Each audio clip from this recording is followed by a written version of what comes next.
Welcome, my dear little dreamers, to a cozy corner where whispers of magic fill the air. Snuggle down deep into your blankets, close your eyes softly, and let your imagination take flight.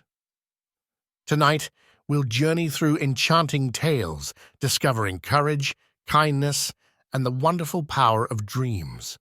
Once upon a time, in a town where houses nestled close like sleepy friends, lived a little girl named Lulu. She had a bright red umbrella, her most treasured possession, which she loved to twirl and dance with, even on the sunniest days. It was her special companion, always ready for an adventure. One afternoon, a gentle drizzle began to fall, painting the world in soft, misty hues. Lulu skipped outside, eager to open her beloved umbrella, but as she unfurled it, a gasp of wonder escaped her lips. Her plain red umbrella had transformed. It now shimmered with every color of the rainbow, sparkling like a secret jewel. Each raindrop that fell from its magical canopy wasn't just water. It was a tiny seed of joy. Where these rainbow drops touched the ground, vibrant flowers instantly bloomed.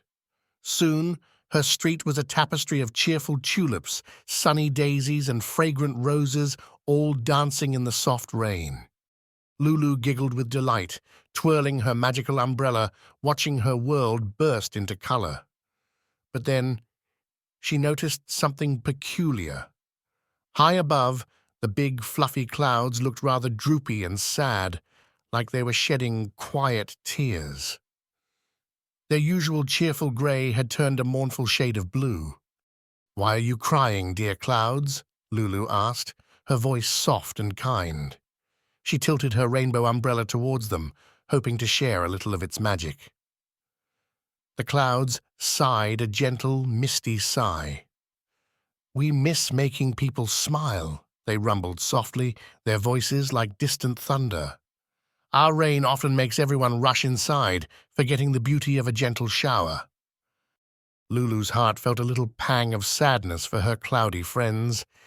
She looked at her beautiful blooming street, and then back at the wistful clouds. A wonderful idea sparked in her mind, like a tiny star twinkling. She knew just what to do to bring smiles back to everyone, clouds included. She ran through the town, her rainbow umbrella held high, calling out to her neighbors. "Come see, come share," she invited, her voice bubbling with excitement. One by one, people peeked out their windows, then stepped outside, their faces lighting up at the sight of the blooming street. Lulu gently offered her umbrella to each person, letting them hold it for a moment. As each person held the rainbow umbrella, a wave of warmth and happiness spread through them.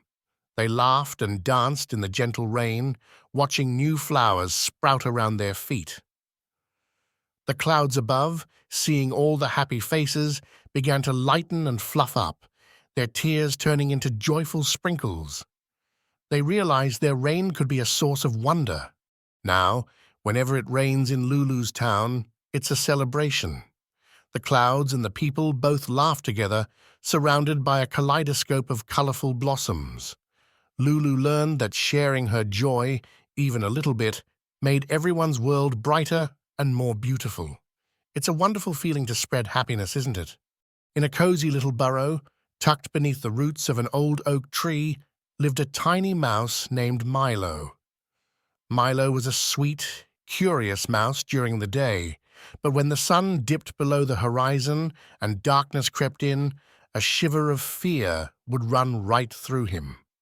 He was terribly afraid of the dark. Every night, as the shadows grew long, Milo would scurry under his softest blanket, trembling. He imagined all sorts of spooky shapes lurking in the corners of his burrow, even though he knew they were just his own toys. The night felt like a big, empty, scary space, full of unknown whispers and rustles. He wished the sun would never set. One evening, as he lay huddled, he noticed a soft, flickering glow outside his window. It wasn't the moon nor a star. It was a tiny dancing light, then another and another. Curious, despite his fear, Milo bravely peeked out. A swarm of fireflies, like tiny flying lanterns, were twinkling in the meadow just beyond his burrow. They looked so gentle and inviting. Their soft, warm light seemed to beckon him, whispering, "Come, Milo, don't be afraid." Taking a deep breath, Milo gathered all his courage, a tiny spark glowing inside him, much like the fireflies. He tiptoed out of his burrow, following the magical, glowing path the fireflies were creating. Each flicker seemed to say, "This way, little friend." The fireflies led him deeper into the meadow, and with every step, Milo's fear began to melt away, replaced by a growing sense of wonder. The night wasn't dark and empty at all. It was alive with gentle sounds and soft lights. He saw wise old owls perched on branches, their eyes gleaming like golden coins, singing lullabies to their owlets. Further on, a family of fluffy rabbits danced in a moonlit circle, their paws tapping softly to a silent rhythm. Above, the stars twinkled brighter than any lanterns he had ever seen, each one a tiny diamond scattered across a velvet cloth. The air smelled sweet with night-blooming flowers, and a gentle breeze rustled the leaves, singing a peaceful song. Milo realized the night wasn't scary at all. It was a magical, secret world, full of beauty and gentle creatures. His heart swelled with a feeling of bravery and joy. From that night on, Milo was no longer afraid. He became known as the Night Explorer, a brave little guide for other young mice who were still a bit scared of the dark. He would lead them on gentle journeys, showing them the wonders after sunset, teaching them that what seems scary can often turn into something truly wonderful when we face it with a little courage. So remember, little one, sometimes the bravest adventures begin when you take just one tiny step into the unknown. Tara was a lively girl who loved to run and play, but there was one thing she absolutely positively disliked: tying her shoes. "Oh, if only my shoes could just walk on their own," she would sigh dramatically, wishing away the fiddly laces and the bending down. She dreamed of a world where her feet could just zoom wherever she wanted to go, without any effort. One sunny morning, as Tara was getting ready for a day of play, she heard a faint whisper coming from her closet. "Hop on, Tara," her bright red sneakers seemed to say, their laces wiggling with excitement. Tara blinked, rubbed her eyes, and listened again.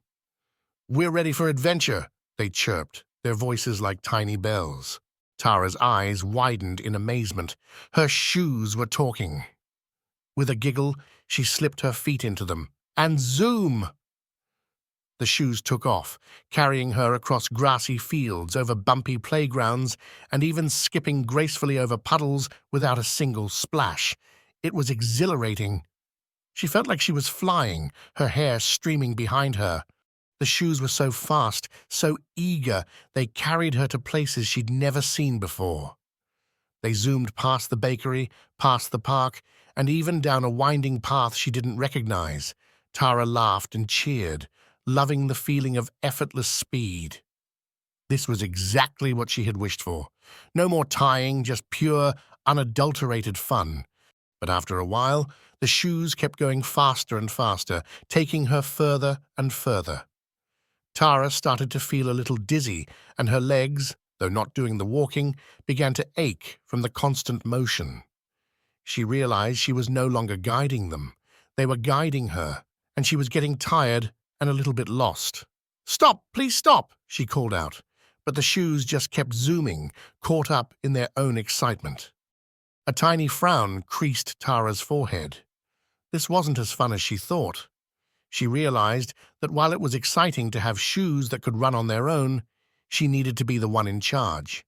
She needed to decide where to go and how fast. With a determined breath, she carefully bent down, and with a little effort, she managed to grab the laces. She pulled them tight, making a neat bow, just as her mom had taught her. The moment the laces were tied, the shoes let out a happy sigh and slowed to a gentle stop. "Well done, Captain," they whispered, their voices now soft and obedient. You're in control! Tara smiled, feeling a surge of pride. She had taken charge. From that day on, Tara never complained about tying her shoes again. She understood that tying her laces wasn't a chore. It was a way of taking responsibility. It gave her the power to guide her own path, to choose her adventures, and to explore the world at her own pace. It's a wonderful feeling to be the captain of your own journey, isn't it? In the heart of a quiet, green park stood a magnificent old tree. His roots ran deep into the earth, and his branches reached high towards the sky. He loved his park, but sometimes, especially when the wind whispered tales from far-off lands, he longed to see the world. He wished he could run across towering mountains, feel the sand of golden deserts, and dip his leaves into the sparkling blue seas. He would watch the fluffy clouds drift by, imagining them carrying him on a grand adventure. He saw birds soaring freely, traveling to distant lands, and he felt a little pang of longing in his woody heart. "Oh, to see what lies beyond this park," he would sigh, his leaves rustling with his dreams of exploration. He felt rooted, stuck in one place, while the world moved around him. One spring morning, a cheerful flock of colorful birds arrived, chirping excitedly. They decided to build their cozy nests among his strong, welcoming branches. "Welcome, little friends," the tree rustled gently, happy for their company. The birds, busy with twigs and soft moss, soon settled in, making his branches their home. As the seasons changed, the birds would fly away to warmer places, but they always returned to the tree. And when they did, they brought with them the most amazing stories. "We'll tell you about our travels," they chirped, their voices like tiny bells. They described snowy peaks that touched the clouds, vast golden deserts shimmering under the sun, and shining oceans where the water stretched further than the eye could see. The tree listened intently, season after season, his leaves trembling with excitement at every tale. He heard about bustling cities, quiet forests, and sparkling rivers. Though his roots stayed firmly planted in the earth, his heart soared with every story, traveling to all those wonderful places in his imagination. He felt like he was seeing the world through the bird's bright eyes. Children often came to play under his wide, shady branches. They would climb his sturdy trunk and whisper secrets to his leaves. "This tree knows 1,000 tales," they would exclaim to each other, their voices full of wonder. "He's seen so much, even though he stays right here." The tree would smile, his branches swaying gently in agreement. He realized he didn't need to move to experience the world. The world, in all its beauty and wonder, had come to him through the stories of his friends. His branches were a home for travelers, and his heart was a library of adventures. He understood that sometimes the greatest adventures come not just through travel, but through stories, imagination, and the wonderful friends we make along the way. And that, little one, is a truly magical journey. As our stories come to a gentle close, remember the magic of Lulu's sharing, Milo's courage, Tara's responsibility, and the tree's wonderful imagination. These tales are like little stars, twinkling with lessons that can light up your own dreams. Close your eyes now and let these stories dance in your mind as you drift off to a peaceful sleep. May your dreams be filled with rainbow umbrellas, brave adventures, and the joy of discovering new wonders. Sleep tight, little explorer, and know that you carry a world of magic within you. We can't wait to share more enchanting tales with you tomorrow night.